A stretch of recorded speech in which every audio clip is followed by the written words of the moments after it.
Simple future के बाद आता है फ्यूचर कॉन्टिन्यूअस। कॉन्टिन्यूअस का मतलब होता है लगातार, यानी मैं कल भी 5:30 बजे आपको पढ़ा रही होंगी।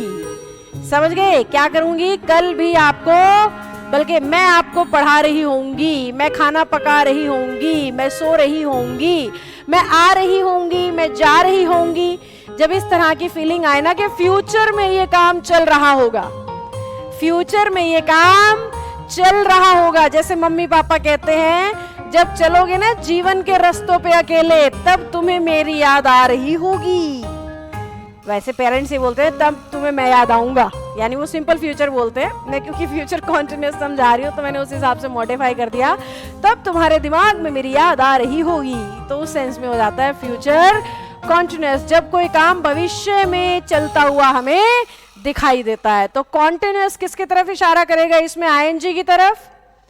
फ्यूचर का इशारा किस तरफ होता है? विल और शैल। विल और शैल का फर्क अभी अभी मैंने आपको समझा दिया, और मैंने कहा था जहां भी विल और शैल आएंगे उसके साथ तो पक्का फर्स्ट फॉर्म आएगी। याद है आपको? कहा था ना।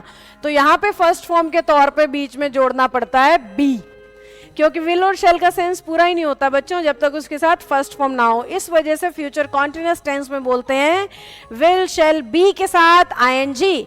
आई will be teaching you, he will be helping him, she will be cooking food, यानी वो खाना पका रही होगी। इस तरह की फीलिंग के लिए आप फ्यूचर कॉन्टिन्यूअस यूज कर सकते हो। जल्दी से सारे बच्चे फ्यूचर कॉन्टिन्यूअस का एक सेंटेंस बनाएंगे फटाफट।